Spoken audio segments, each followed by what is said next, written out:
Riffical Records presents the East-West Vinyl Analysis with your hosts Mark Anthony Kay and Ken Keenan.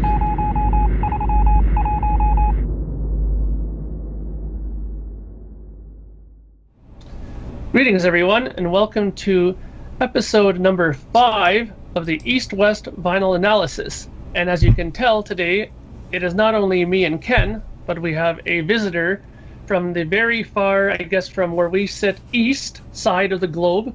And that is our very good friend, Mr. David Donley. Now, David Donley is a well-known musician globally, and especially in the UK, and has worked with such luminaries as Tony Visconti, Glen Matlock, and various other people that I'd only wish to have in my Rolodex or on my telephone. So I'm very glad to have him here. He, of course, has a vast knowledge of music like we all do, so it'll be great to have him aboard to talk about all things vinyl. And today, before I let him say hello and talk about what his background is a little bit more, just to give you a quick update on what we're doing today. Today is a very interesting episode, I feel. I'm from Canada. Mr. Ken Keenan is from the United States. And as I mentioned, Mr. David Donley is from the United Kingdom. So we will be doing the following. We will each show one record from each of our home countries. So I will show a Canadian record. Ken will show Canadian, and so will David. And then we'll go to the US, show each a US record, and then we will show a UK record each as well. So, with me now done with that little part of the babbling, we'll throw it over to David to talk a little bit about your background.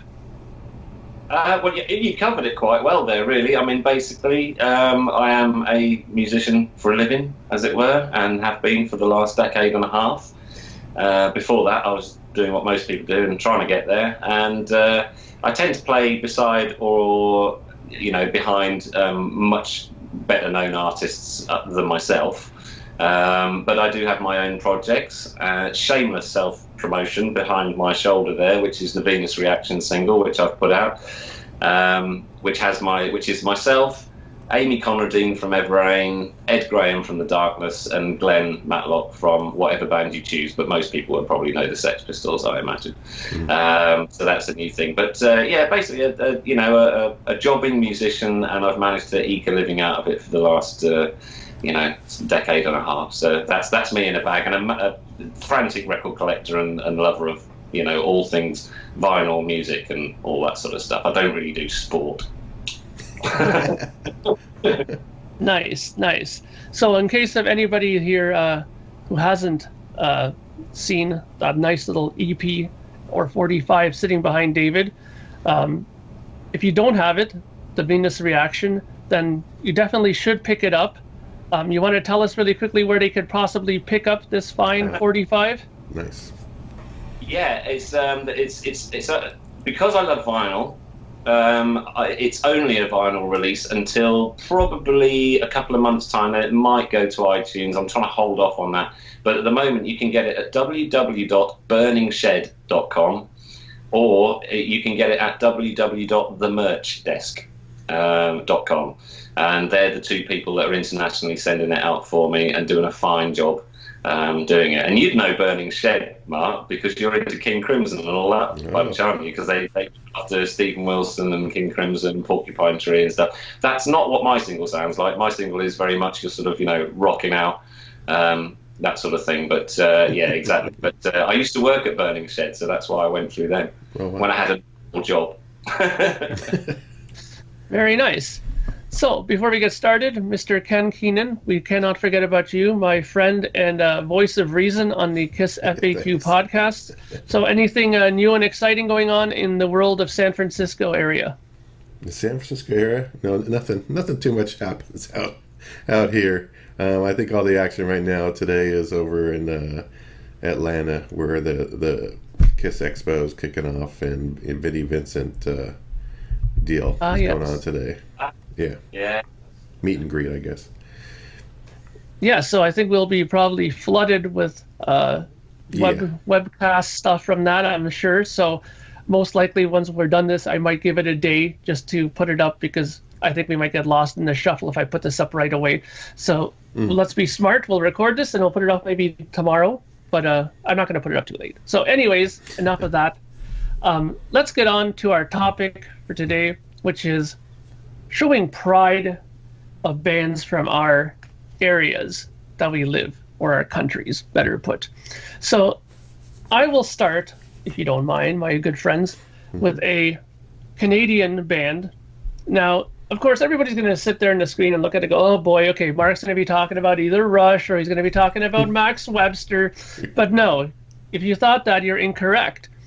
What I'm going to be talking about today is a band that a lot of people deemed the Rush light, or the alternate Rush, if you will be, and I'm talking about Triumph. I knew it was going to be Triumph. And Triumph, to me, are a band that I enjoy very, very much. In fact, I've always kind of taken it personally that they were regarded as Rush light, because as much as I get rid of that glare there, as much as I love Rush, these guys deserve to be put in their own bracket, I feel.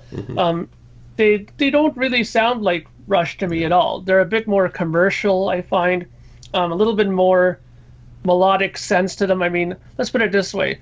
They were more concerned about doing good vocal melodies than doing, songs in 7/4 time or 7/8 and stuff like that, right? And plus, while their drummer wasn't maybe as fantastic as Neil Peart behind the kit, they had a drummer who could sing, and sing really well. So that was a good bonus for them. And when you have a band that has two singers like they do, with Rick Emmett, who's an amazing singer, I absolutely love his vocals, and he's one of the most underrated guitar players I think you'll ever hear. The man is fantastic on classical, slide, electric, you name it, he can do it all. And he can sing. I mean, and this guy is doing leads sometimes and singing, and I was like, how the fuck does this guy do that? Like, I mean, it's so unbelievable how this guy can play and solo at the same time. It's just fantastic. Now, this is the album Allied Forces. It's a pretty good record. I mean, I was going to find Thunder 7 was the one I was going to bring out, but I can't seem to find it for some reason, which is really odd because I have a really good system of storing my records, so I don't know why I couldn't find it. But this one, for anybody who's interested, has songs like Magic Power, which is a very big radio hit that was out and around everywhere. And of course, the big staple that was played in practically every show since this was written is Fight the Good Fight, which is such a great song. And I mean, of course, you also have songs like, Allied Forces, which is a good song, and then Ordinary Man and stuff like that. So it's a great record. I'll show you the vinyl. This one in Canada came out on Attic Records. Okay. Nice. Right? Yeah. Nice. There's the B-side. Looks pretty clean for its. Oh yeah, well I tried to look and make sure that they're in decent shape. I don't like buying crappy records unless there's something really hard to find, and I know that this is probably the only chance I'll have to get it, then I'll grab it, right? So, Yeah. But any of you Dead Wax junkies out there who are interested, this does have handwritten TLC-T, which means that this was done at the Lacquer Channel in Toronto. This is where they cut the lacquers for this record, which again gives me a great smile on my face, as I will be going there myself very soon to cut the lacquers for my next record. And it's always great to go in there and see, the gold and platinum awards on their hallways when I go in, and you get that feeling of like being in somewhere where there's history made. So who knows? Maybe in 90 years, a Project Gemini album will be of some sort of historic reference. Sure. So you never know, right? So there's to hoping. And there's the first of our records to talk about. Let's throw it over to Mr. Ken Keenan for his Canadian selection. Okay, Canadian. First of all, I have that Allied Force. That's my one Triumph album I have in my vinyl collection right now. That was the first one I had bought back when it originally came out, and it was a good album. I mean, it's a solid album. That's why I restocked it when I was I got rid of all my vinyl and getting it back. That's one of the ones I restocked. I knew I had to have. So that's a great album. Good choice. All right, so I'm doing Canadian. Okay. That's what I'm doing. All right. So this artist here, I guess you call it a band, but it's his band. This artist is well known, I think, in Canada, more so than the United States, though he had a big hit, of course. This one is, this album is Nick Gilder, City Nights. And what I like about it, well, it first caught me back when I bought it, and this is from 78, yes. Hot Child in the City. Everyone's probably heard that song. It's a big hit. Yeah, huge hit, huge, number one. But the other music on the album is not as just more, that's more just straight pop. The other stuff is rock. I mean, it's rock and roll. It is. And he came from, kind of glam rock, Sweeney Todd, and then this is his second album, solo album they would call it, but he had his band of regular guys, but he had songs on here, like the first song was Got to Get Out, and we Work It Out, She's One of the Boys. Great, these are all great, songs would have great hooks in them, great melody, but still has that guitar going. Just well done stuff. A great band. The other thing about it is, I know Eric Nelson from his band, and the back cover of the album here. Eric Nelson from his band is he's played on, I don't know who else played on, but he played on some bass on Paul Stanley's solo album. Oh, nice. 78. So there's some connections there, and there's a Kiss connection for me. But this album was on Chrysalis, whatever way you want to pronounce it. But it's your standard Chrysalis. That's upside down, isn't it? No, that was right. Is it right? Okay. Yep. All right. So I don't know. I can't say enough about this artist. I mean, I used to use that first song, Got to Get Out, as a kind of a sound thing. You ever have an album where you use a song maybe to measure the way you want your stereo system to sound when you're tuning things? Yeah, that song I always used to use as that. Got to Get Out, which is it's just a great song. Anyway, I think it's a great album. It's kind of overlooked, other than, of course, the fact that Hot Child in the City was a huge hit. But that's not, to me. There's a lot of other stuff on here that's just great, and they rock. I mean, I guess comparable to maybe the Cars or something like that kind of rock, in a way, the sound. So it's just a good album. That's my Canadian pick. I mean, I could have easily went with, because I love Rush, and then some other bands, there's Loverboy and so on. But I thought I'd pick him because I really love a number of his albums that he put out back then. Great, interesting choice. Definitely not the most common of selections, and that's good. And I mean, that's what we kind of like doing. I mean, there's nothing wrong with picking common stuff, of course, because there's lots to talk about with common bands as well. But picking something a little off the beaten path is cool to do as well.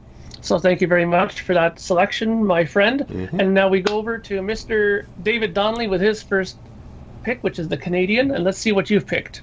Okay, well, if you think that was off the beaten track, wait till you see mine. I nearly went for, obviously, there's Rush, also Triumph, the silver vinyl Triumph album, which I really enjoy. It's called Rock and Roll Machine. I blanked. Is it called Rock and Roll? Yeah. But no, I'm going for a band, Project Gemini. No, just kidding.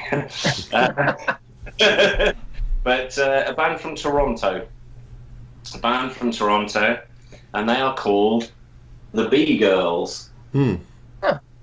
Is that coming in there? Is that coming I see right? it. Yeah.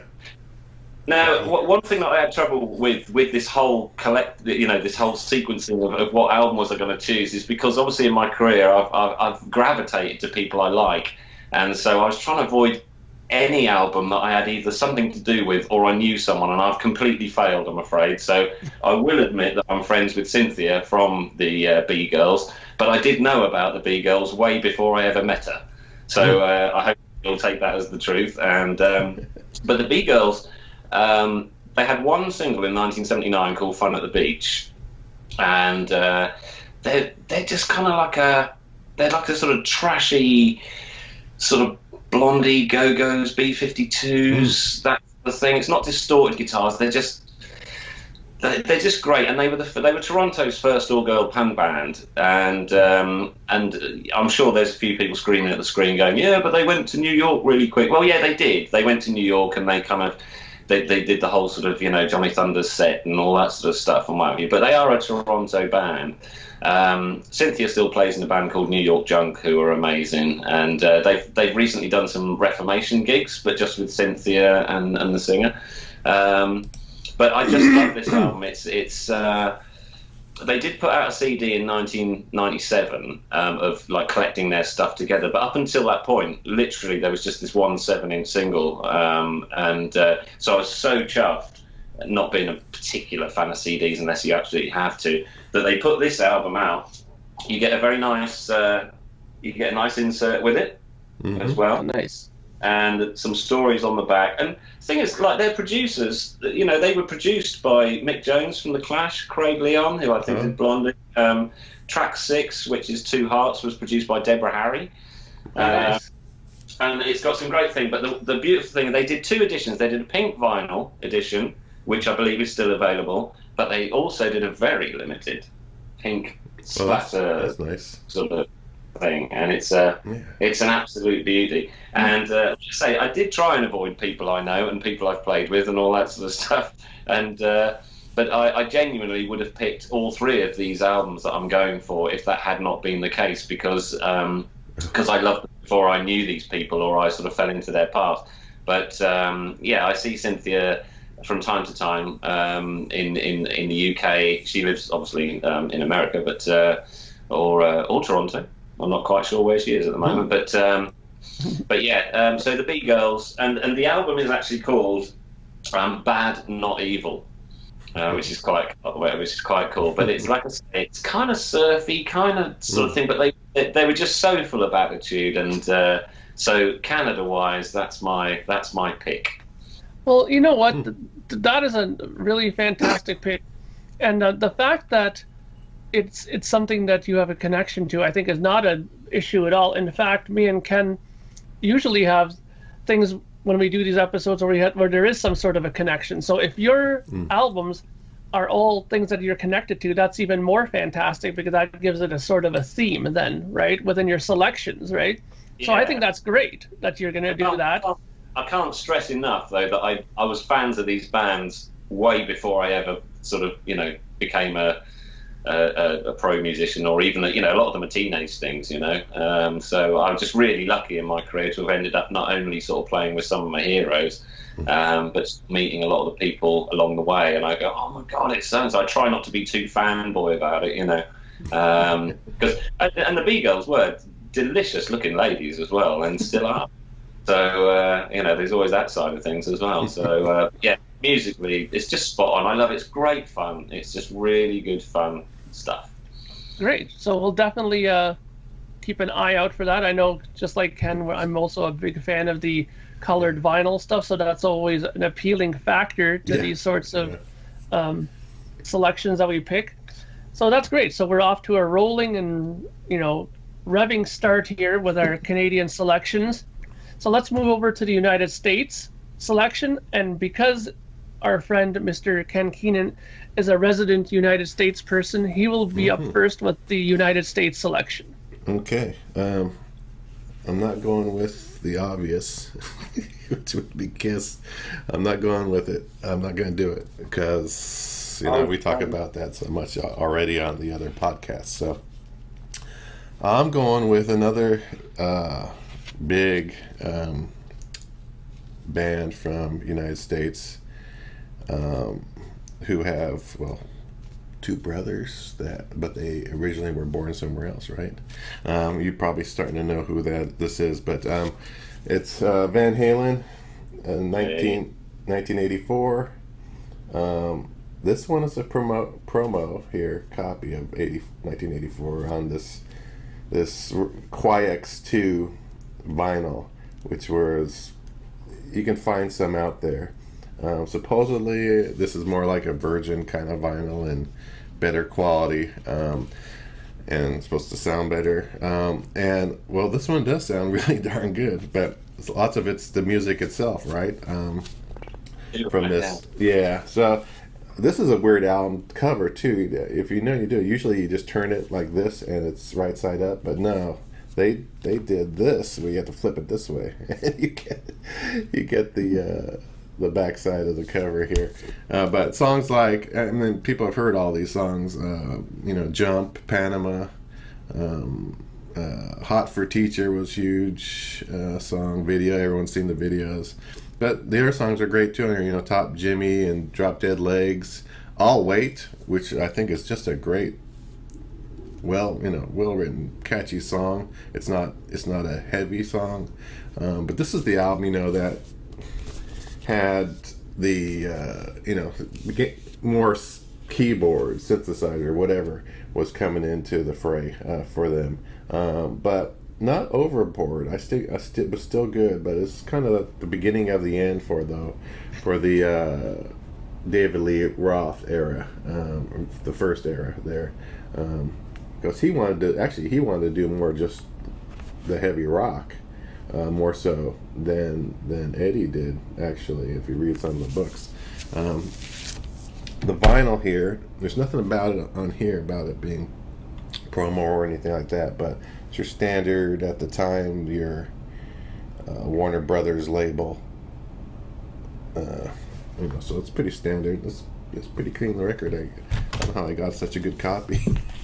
I stocked that one, but if you don't have this one, I think you should have it. If you like Van Halen, you should definitely. It's got to be the one that goes into your collection, because it's just a lot of people consider it their best. I don't think it's their best. I think their best is still the first album, but I thought I'd bring this one up because of the significance of the little, this QX2 thing is a little different than your your normal pressing out there. So Van Halen 84. Very interesting. Great pick, of course. Can't go wrong with Van Halen, of course. Great band, great record, obviously. And I think that at least in North America, you have to be living under a rock if you didn't know of Van Halen or of these songs.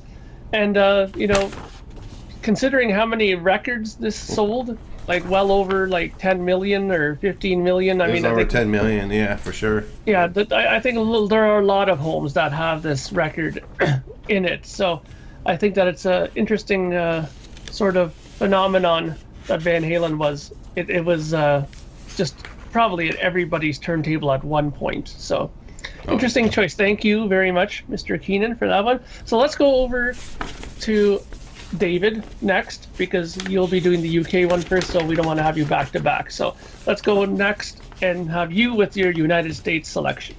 Okie dokie. Well, very much like Ken, obviously, immediately, because we're all big Kiss fans, we all know that. I was thinking of that. But I know I wanted to sort of go for, an album I just truly loved, that I feel every home should have one, all that sort of stuff. But it's possible you might not have heard of them, I don't know. I've got to just preface this by saying that when I was I must have been about 20, 22, somewhere around there, I went to London, and it had been the opening of one of the big Virgin mega stores, the big sort of like Tower, that sort of thing. And I walked in there, and I was really excited because we didn't really have massive record shops at that point, and this was huge. And I was walking around, and this song came on, and it's one of those moments I'm sure we've all had where we just almost panic that it doesn't finish before you've managed to grab someone and go, what is this? And that was my experience, and it would have been 1991, I think. And what I was listening to was the Nymphs' first album. Now, I don't know how much you know about the Nymphs or Inga Laurie, their lead vocalist. But they're an amazing band, and they've got quite a sort of it's a strange sort of history. I feel bad for them in a way because they were on Geffen Records at exactly the same time that Guns N' Roses were doing the Use Your Illusions 1 and 2, and their producer, who's one of my favourite producers, I love Bill Price. Bill Price did Nevermind the Bollocks by the Sex Pistols, and with Chris Thomas, and also the Pretenders' first album. And Bill Price, I think, is a genius, and he produced the Nymphs album, but he was also, unfortunately for them, doing the Guns N' Roses things, and obviously we can all guess who was a priority in David Geffen's or Tom Zutaut's eyes. And there is a story who, if Inga was to see this, she'd probably be hacked off that this story's coming out again, but she was so angry that she actually pissed on Tom Zutaut's desk when he took Bill Price off their album to finish the Guns N' Roses. She's a feisty lady. I wouldn't mess about with her. And again, this is one of those weird things. Like, obviously, I couldn't possibly have known Inga Laurie when I was 21. I wish I did. But with the advent of Facebook and all that sort of stuff, I started following her. And then it was weird because I suggested to her that I had 2 DVD videos, concert videos of the Nymphs that she might not have seen. And she hadn't. So we swapped addresses. I sent them to her, and since then, I wouldn't say we're, she's it'd be a bit cheeky to say she's a friend of mine, sort of thing. But we do exchange messages. She knows what I'm up to, and I keep an eye. And she actually did a double purple album called Live at the Viper Room, which is mainly Nymph stuff, and a solo album, Transcendental Meditation. Medication, sorry. But the thing is, not to make it too much about Inga, I mean, the drummer, Alex Christ, was incredible. I mean, heavy as anything. I mean, they were lumped in a bit with the grunge movement, but I wouldn't call them. They were melancholic, loud, noisy, grinding rock and roll. And I loved Inga's lyrics were amazing. Imitating Angels is the single that if you've heard anything by them but you're not aware of them particularly, that's the one you'd know. There's nothing particularly exciting about the label. It's very dark and black. It's just the David Geffen logo, logo at the top. But it's one of those records that not only have I got the album on vinyl, but I've got the CD, I bought the cassette, I've got 3 different editions of the album. I've got all the promo. They only did 1 album, 1 EP, and a single.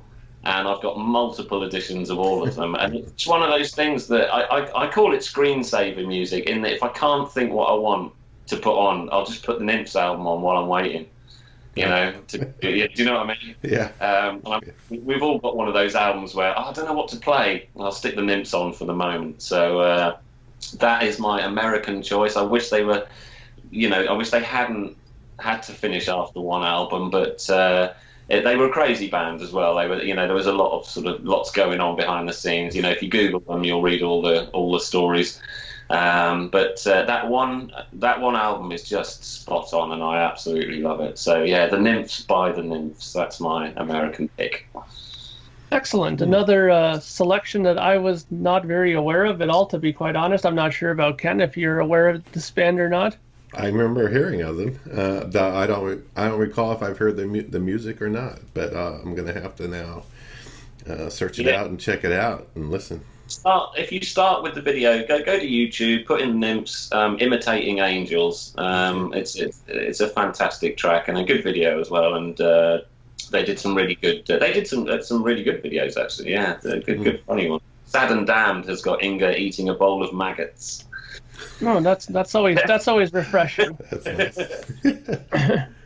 Yeah, so that obviously is something that I'll definitely go and seek out as well. Sounds like a very interesting group, and so I'll definitely check it out in more detail. So, just to show you that this is a very straight ahead. We're not about editing or making quick cuts here and adjusting to make everything look cool. My selection for the US album once again will prove that me and Ken seem to have some sort of kidding me? telepathic Are you link kidding me? here.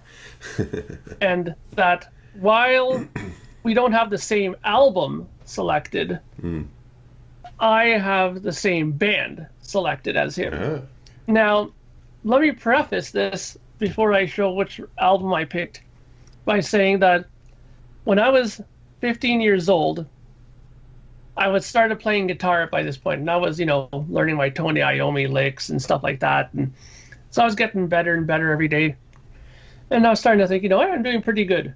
I took my bike to the corner store here, and there was a guy who had a gold Trans Am, with a T roof and everything. And he had a stereo system that you could hear about a quarter of a mile down the street because it was so damn loud in there.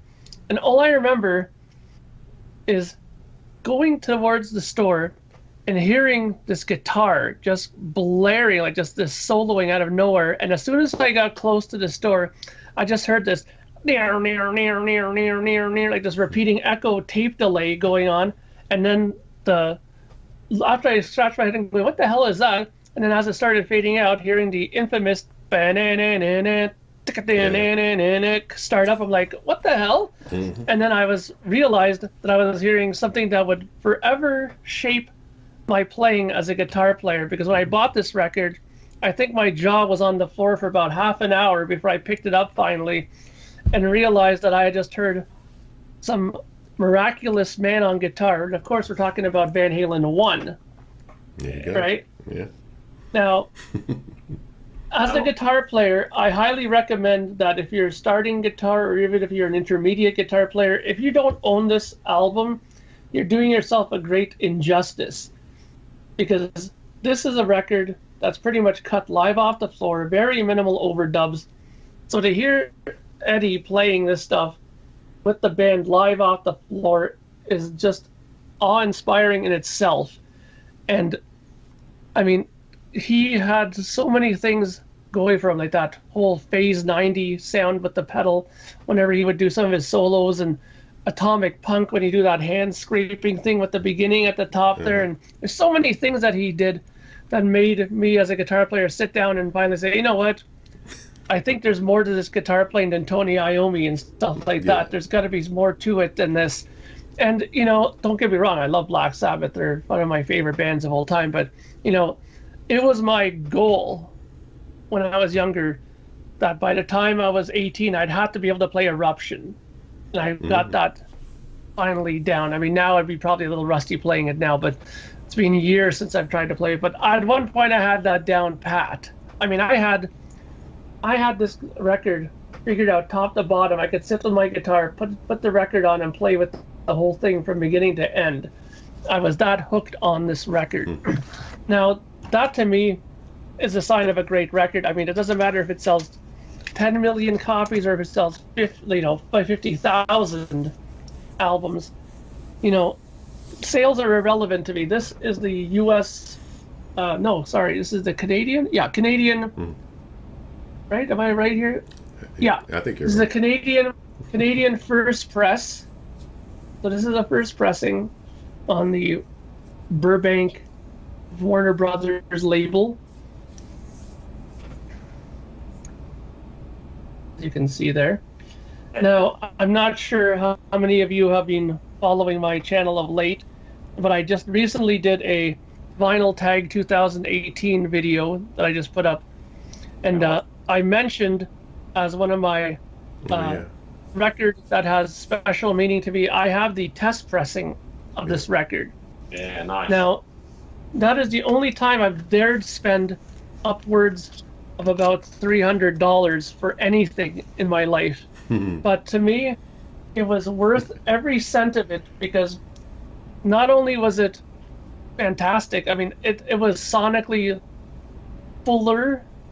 Some of the fades were longer than on the record, so you could tell this may not have been the last version of the test pressing that they did, but there might have been a one after it that they did some different adjustments to it. But I mean, I remember I had my stereo set like I normally do, and this record was infinitely louder for some reason.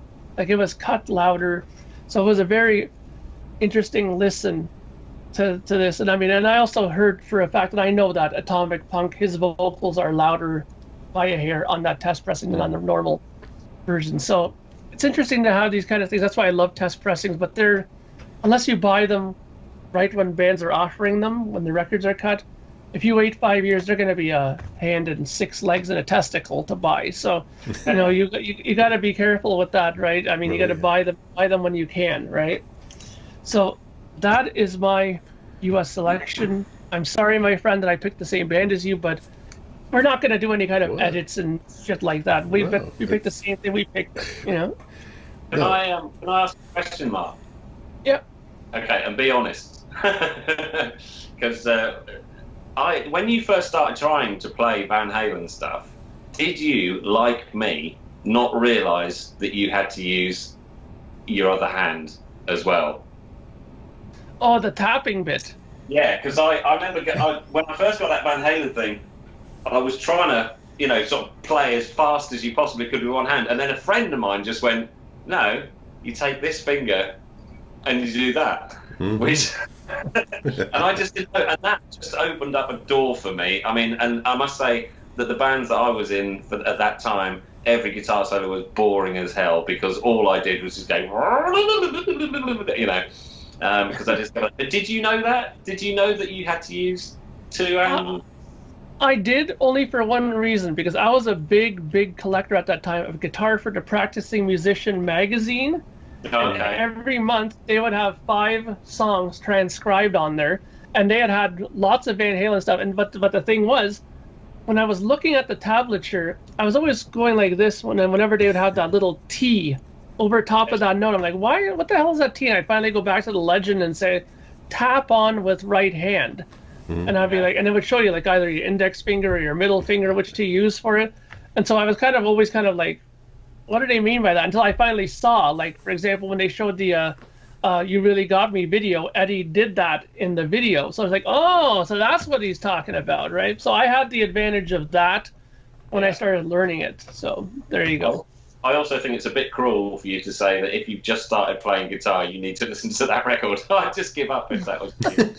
But that's the thing. Right. That's the thing. I know people always have that reaction for that album. And there's a video that came out called Paul Gilbert's Intense Sequences, where he has like a guitar lesson thing, and he does like a 5-minute video at the beginning, like a little segment where he does a guitar solo by himself. And I've heard about half the people who've seen that say that when I watched that, I had a choice to make, either to be inspired by it or to quit, right? And I always thought that that's kind of ridiculous. Why would you quit?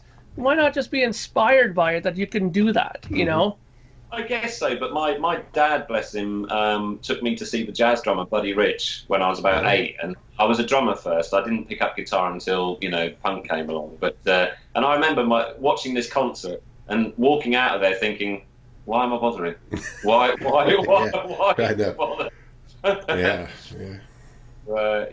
My initial musical influences have been people that I kind of had at least half an idea that I might be able to do the same as them. And it was only later, obviously, that you then sort of get into your Van Halens and your, double kick pedal people and all that sort of stuff. But yeah, if I was a kid wanting to learn how to play guitar and someone put the Van Halen album on, I think, well, maybe I'll try bass. Yeah. Well, I mean, like I said, I was very inspired by it. So I really dug that record, and that is my U.S. choice. So we picked some very cool records for the U.S. And now we will revert back to our good friend, Mr. David Donley, for our first entry into the UK world. Okie dokie. Now, the backstory to this is the weirdest of the 3 in a way, but I'll get onto that later. But it's a band that, again, in my teenage years, I was obsessed with. And this particular album is their second album, and they are called The Skids. Now, I don't know whether the Americans and Canadians actually got the Skids at all. Have either of you heard of them? No. I don't think I've heard. Okay. Well, they basically, they're a band from Scotland, actually. So it is UK, Dunfermline in Scotland. They formed in about 1977, and but they sort of broke through around 78, 79. and then it was all over by about sort of 81, really. But they were, punk had happened, but they had a guitarist called Stuart Adamson, and Stuart Adamson was a really good mix of the sort of ferocity of punk stuff, but really melodic. And the singer Richard Jobson wrote great lyrics because he was really inspired by.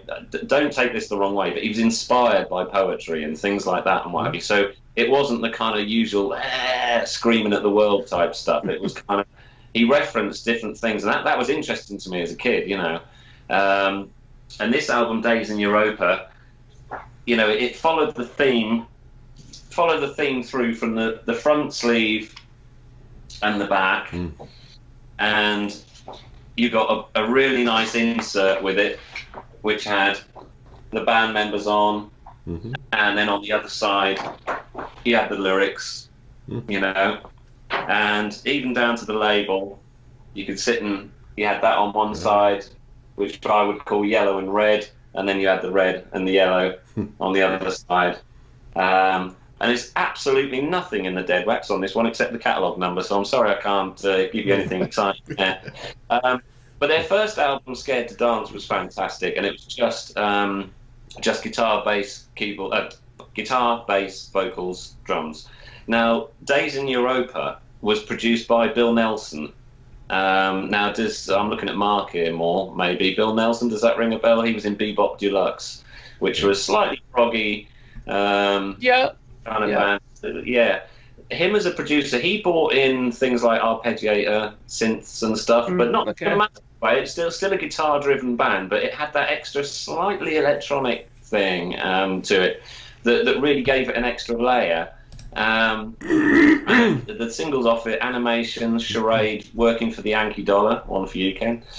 And they were amazing. And now the sad end to this is that when they broke up, Stuart Adamson formed a new band called Big Country. Big Country, yeah. Big Country. And Big Country did very, very well in the UK, and I love them too. I followed him into that, if you like. And then, of course, I believe it's 2001 that Stuart Adamson unfortunately took his own life in a hotel in Hawaii. And so that obviously nixed any sort of Skids reunion or big. I think Big Country was sort of a bit wobbly by that point. Now the slightly happy sort of ending to this, in a way. I mean, not obviously as far as that's concerned, but a sort of kind of up point is that when I was with, still am I suppose, but with Glen Matlock and the Philistines drumming for them, did a short tour with Big Country. And I met Bruce Watson and Bruce's son Jamie Watson, they're the two guitarists for Big Country in Stuart's absence, and Bruce Watson was in Big Country anyway with Stuart Adamson, and they managed to get the Skids back together again, and so it is Richard Jobson, the original singer, Bill Simpson, the bass player. The drummer is Mike Bailey, who was actually on the last Skids album, but he deserves to be there because the last Skids album, had some hits on it and all that sort of stuff. And the weird thing about this is the drummer on Days in Europa is a guy called Rusty Egan, who is genuinely a friend of mine now, which is so strange. And when I first met him, he's used to people talking to him about other bands he's been in because he's very electronic based. But I went straight up to him and went, "You were in the Skids," And even weirder than that, if you can believe it, that when this idea for me doing this podcast came up, and we were going to, I didn't know whether we were going to pick 3 albums we loved or whether it's going to be the Country's thing, but I'd already decided Days in Europa was going to be the album of choice. And yesterday, in the morning, I suddenly realised I was on Facebook, and I suddenly saw, I don't know how I hadn't sort of I got the dates wrong. I thought I was going to be away from where I live, which is in Norwich, and I suddenly saw the Skids are playing Norwich tonight, in a couple of hours. So I got hold of Jamie Watson and said, "I'm going to be in Norwich. So would you believe that on the day that we're doing this, and I promise I'd have chosen this album anyway, in about 2 hours' time, I'm going to be leaving my house to go and watch the Skids live, and go and say Bruce and Jamie, and And it's as a fan, it's brilliant because I've never met Richard Jobson, the singer. I've never met him for some reason, and tonight's the night. That's cool. So that, my friend, is what's called karma.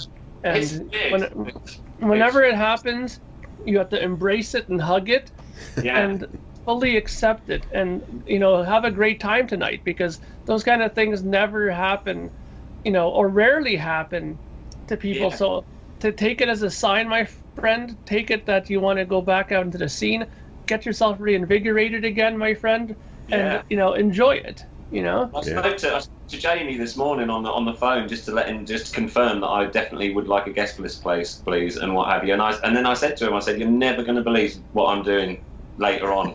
That's funny. That's weird. And he thought it was most amusing, So good. Great. Cool. Now, just before we go over to Ken, could you just hold the back cover on that record one more time? 'Cause I really came by pretty quickly. I didn't get a chance to take a peek at that. All right, there you go. Because we didn't get a good look at that when you first put it up. So I mean, they there's a bit, because it was 79. They got in a little bit of trouble because people were so angsty then about the punk thing, because obviously it looks a little bit Germanic. It looks a bit sort of are they this, that, and the other? But it isn't really. It's just basically Days in Europa. It's just a decent font. fantastic. So that's another record for all of us, and even out there, you watching, to put on your list of records to check out and to listen to. And we thank David for that fine contribution. So we will now go over to Mr. Ken Keenan for his UK selection. Okay. My UK selection is, and I had a hard time choosing one, but I went with this band. This album is part of the British heavy metal invasion, I guess you'd call it, early 80s. This is a 1982 album, and the band is Judas Priest, and it's Screaming for Vengeance. And this is the go-to album for me. The go-to album. Some people like British Steel or some of the other ones, but this is the one that really was pleasing to my ears. And I still remember the first time I heard it was I was at a friend's house. It was a party or something, and he put on the record, and it was actually side 2 at that time when I heard it. Then Screaming for Vengeance, came on that. I was like, what is this? But this is great hard rock. This, and with with Rob Halford's vocals is like, this guy is great. And then I saw the album, like, and then I heard the second song on that side, which was Screaming, You Got Another Thing Coming. I'm like, wait a minute, I've heard that. I heard that on the radio recently. And I was like, I like that. So I'm like, it was like the next day I was out at the record store buying the album. So this is one of the albums that I restocked. And I mean, almost every song I would say is top notch on this one. That I don't get, bored with it or anything like that. I mean, to me, it's almost a perfect side. The first side to me, the Hellion, going to Electric Eye, Riding on the Wind, Bloodstone, Take These Chains is a great song. Pain and Pleasure, I love that song. I just, yeah.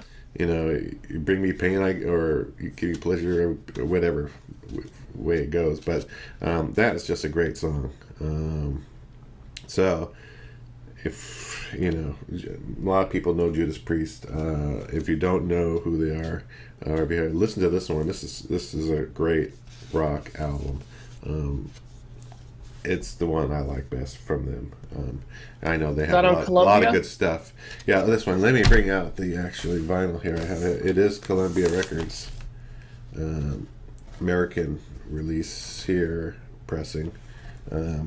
Yeah, your standard Columbia Records label there. You've got a picture disc of that, haven't you, Mark? They released a picture disc not long ago, right? Yeah, I got it. Do you have that one? Yeah. So I didn't get that one, but yeah, I thought about it. I didn't know if I'd play it, because sometimes the picture discs don't have that same. Maybe the newer ones sound better, or it's usually when you buy picture discs, it's more for just the viewing, the coolness of looking at it, kind of thing. Which is I have picture discs of Kiss and stuff, but that's what it's about. It's cool stuff. The insert on that one had the lyrics on one side, and then of course, then yes, dressed in leather and whatnot. Rob Howard, Rob, nice. His hat there, yeah. So great band. They're still doing it. They just released a new album, right? Yeah. And so they're still going. And but this is the one for me to go to. Awesome. I'm just very curious. Yeah. Sorry, 1 second, David. Anything of interest in the Dead Wax? Let me look on this one. When I bought this and was restocking, I just found I think I got a good deal on it online. One of those vinyl auction deals. But so I didn't know what exact pressing it is. There is a BL 38160-. There's it says Columbia, New York stamped in there. So okay. It has a slash, almost like a /T, following it with a T. I don't know what that stands for, unless it's. I'll have to look it up. Yeah, I'll have to look it up too. I'm not sure. It probably tells where it was mastered, actually. Oh, on the other side though is a G, a big G. Looks like a G1 almost. So okay. I'll have to check out what those, if anything specific about maybe who mastered it. Did the mastering on that. So, but I know this one sounds pretty good. So, cool. So what were you going to say there, David? Before I cut you off. Well, I was just going to say they're one of those bands that just every time you think they might have run out of steam, they come back with something, and they're one of those. I remember thinking, I can't remember what era it was, but they sort of faded out a little bit, and then they came back with Painkiller. Yeah. Blew your head, And so I was just going to say I really respect bands like that, where they just wave after wave after wave. They just keep coming back with great stuff, and like you say, they can get up and play today, and it's still stunning. Yep. Yep. Definitely a great pick. I was that close to picking Judas Priest, but I didn't. So that's great. Yeah. That would have been very odd indeed if I would have picked another one that you picked. But it's a great choice. I love that record. I'm of the camp that my favorite Priest record is Painkiller. It was very impactful to me, but Screaming for Vengeance is definitely a high watermark point for them. Definitely brought a whole new audience, especially in the United States, for the band at that point. So it's a huge record for them, and I know that they always looked at it that way and treated it that way as a big record for themselves. Yeah. So, great choice. So, we're on to the last record, which is my choice of the UK one. Now, anybody who knows or has followed me on my channel knows that I'm an avid lover of all things UK, whether it's music, television. I love Doctor Who. I love, all these, lots of stuff that they have on TV. I watch lots of British documentaries. I love watching all kinds of different television shows that are popular there. The UK is for me. I mean, if I had my choice, when I come back in the next life, I hope I'm going to be a Brit. So I really enjoy it there, or love everything about the culture. And a lot of the bands that I have in my collection are from Genesis, King Crimson, Yes, you name it, I have that in my collection. Gentle Giant, right?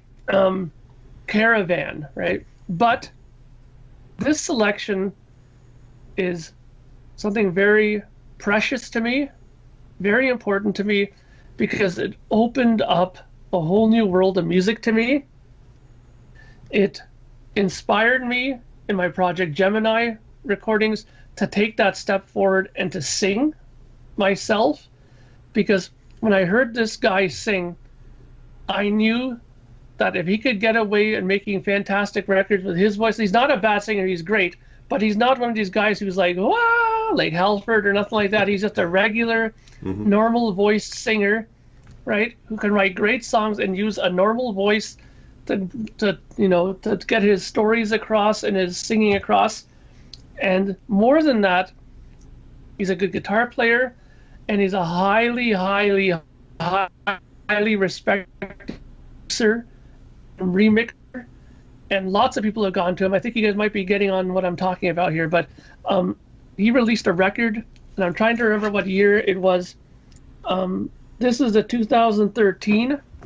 Okay, and this record changed everything, like how I approached my writing.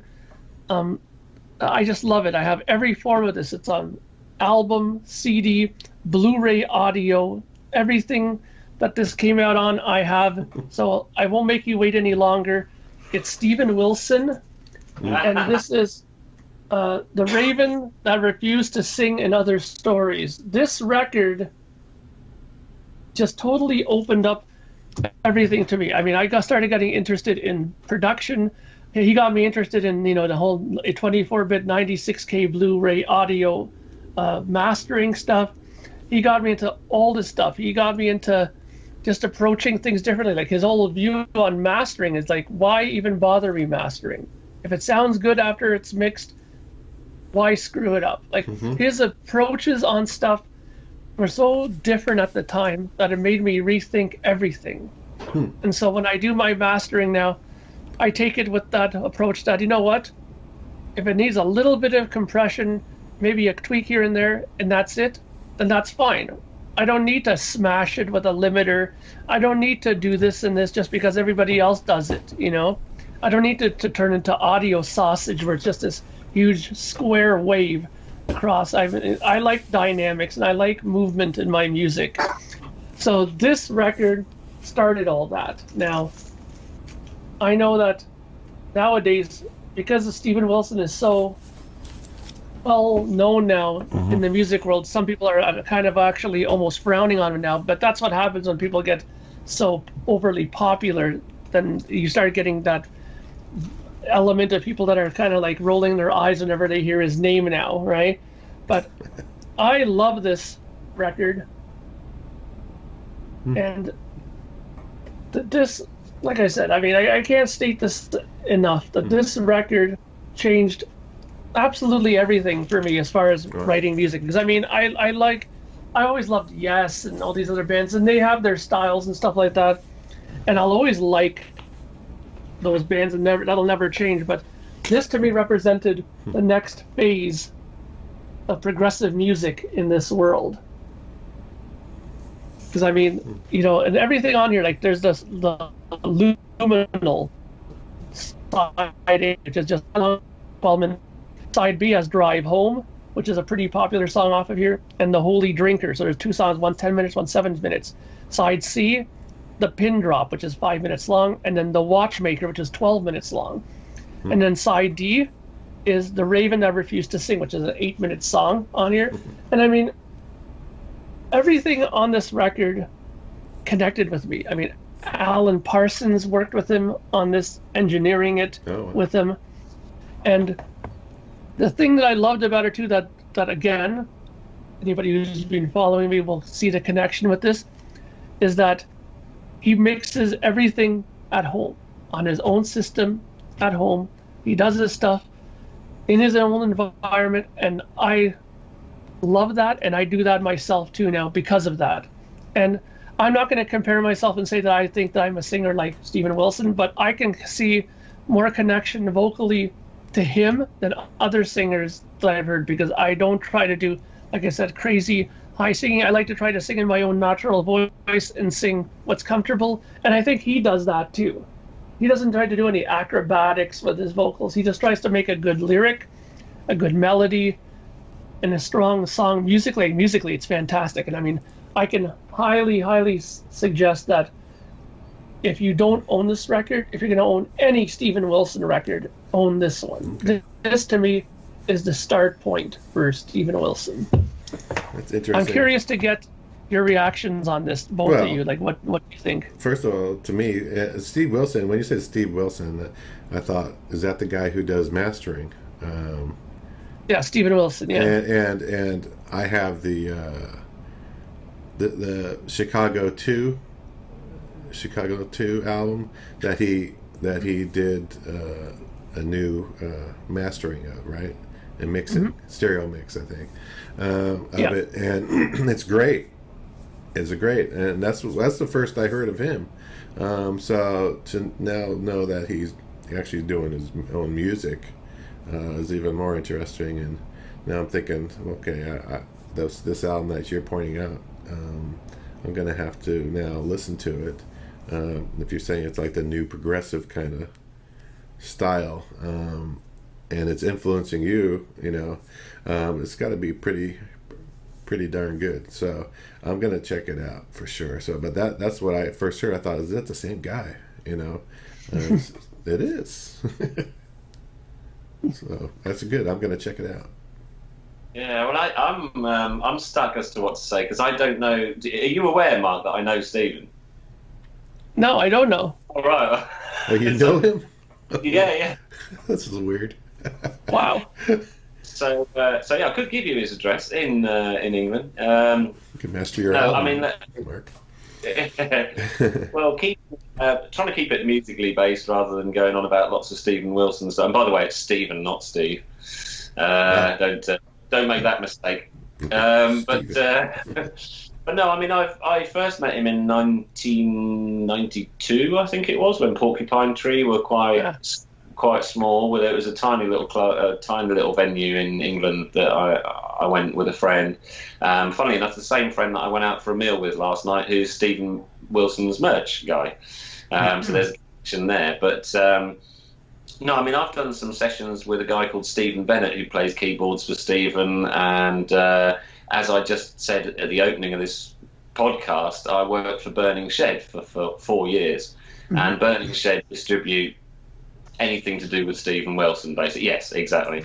I find things like the hand cannot erase. Yeah. It is incredible. I mean, that's an amazing. I mean, I love the Porcupine Tree, and the great thing about working at Burning Shed when I did was obviously I obviously got free tickets and backstage passes and all sorts of stuff to be able to do. And so watching, drummers like Gavin Harrison and what have you. And just last year, actually, I was with Craig Blundell, who's Stephen Wilson's drummer. Is he the drummer on that album? Is he the drummer on that? No, it's Marco Miniman.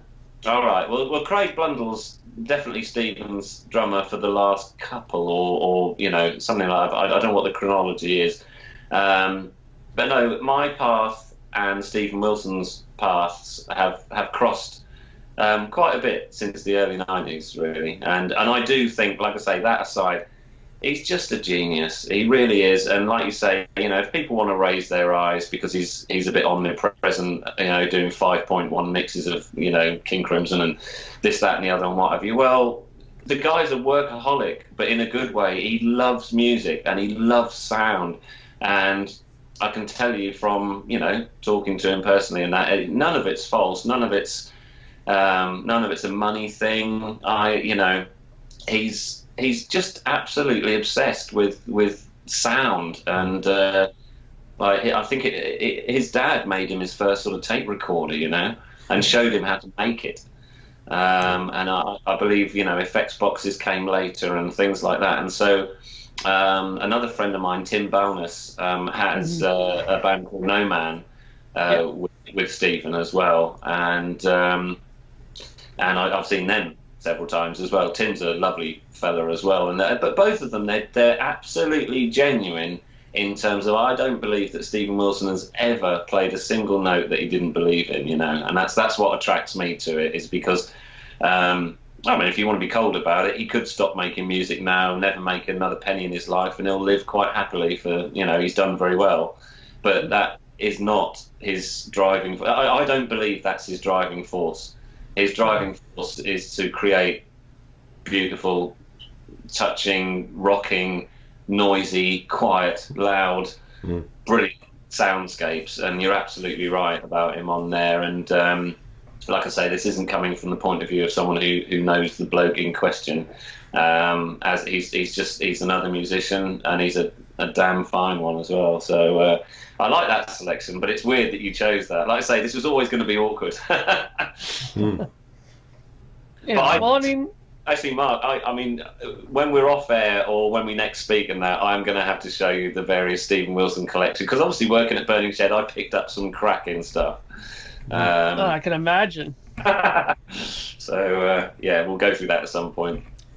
Well, I mean, that's fantastic. I mean, in kind of wrapping this up slowly, this is the reason why I enjoy doing these kind of podcasts. I mean, this one went exceptionally well. Thank you guys again, Ken. Thank you, David, for coming on to do this with us.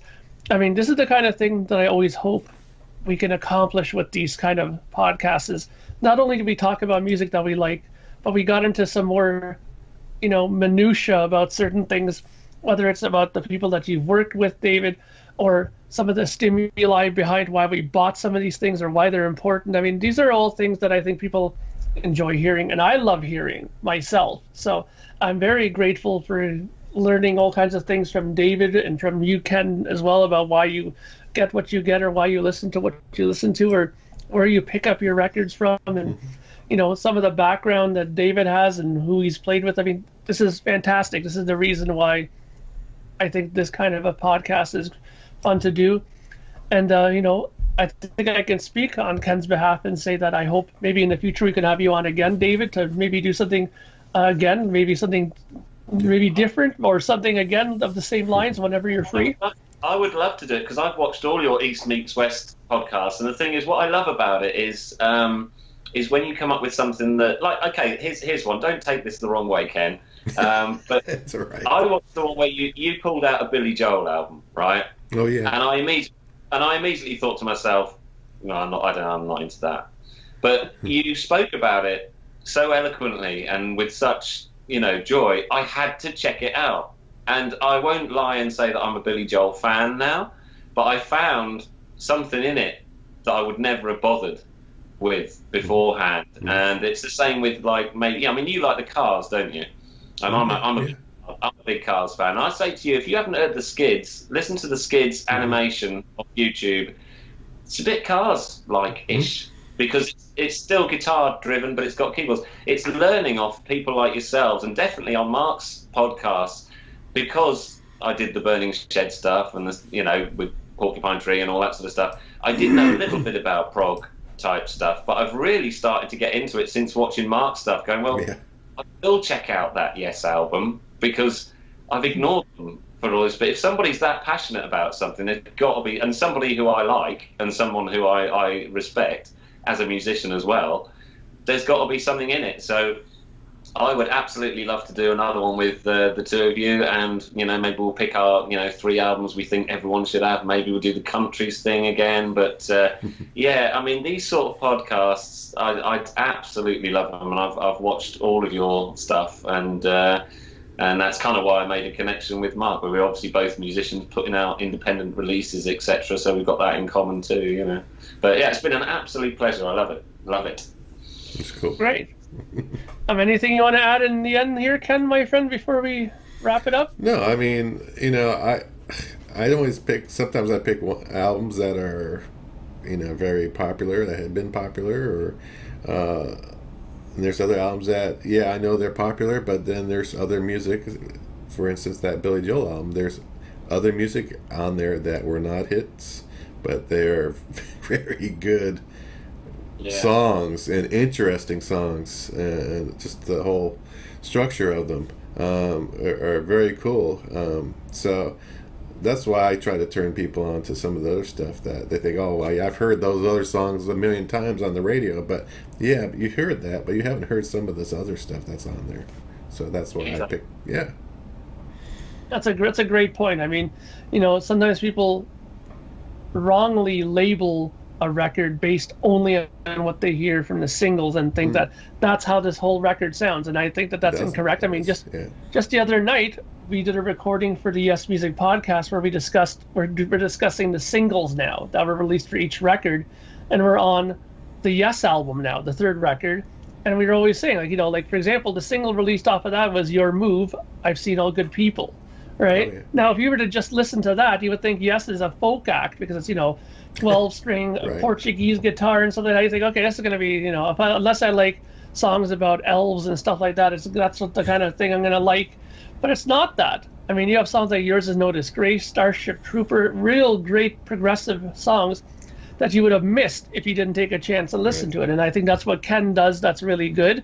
And I think that's what we try to do here in general. And I think David did a great job with his selections, picking out albums that I had no idea about that now I'll go and check out because of that, because I respect him as well as a musician and as a friend now. And I want to check out these songs because of it. So this is great. Yeah. I was just going to say that I think the perfect example for me from what you guys were just saying there is the band Sweet, for instance. Sweet. Because, you know, people think of Sweet as a bubblegum band. They did, you know, Blockbuster, Ballroom Blitz, Wigwam Band. I didn't like that at all, not at all. But I've got every single album on vinyl by Sweet several times because their album tracks were like Deep Purple, you know. But honestly, they were a heavy rock band, and you know when they played live, you know they were sort of cursing and really just doing long guitar solos and all that sort of stuff. They didn't want to be a sort of glitter band, a glittery sort of thing and what have you. And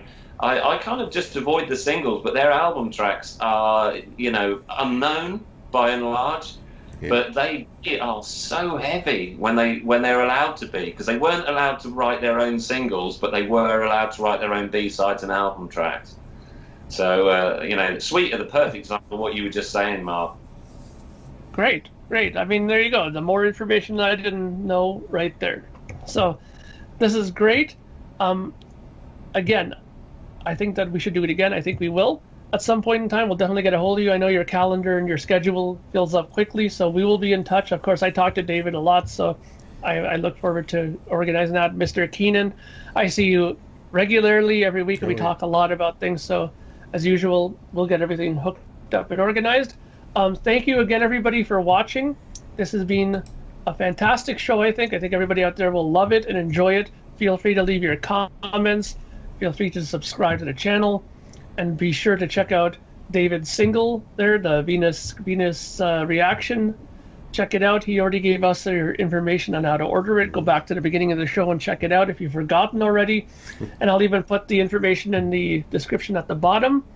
We will be back again with episode 6. We are getting with. Fear not, there will be another episode coming sooner than later. So on behalf of myself, on behalf of Mr. Ken Keenan out in San Francisco, and behalf of David Donley out in Norwich, is it? It's Norwich.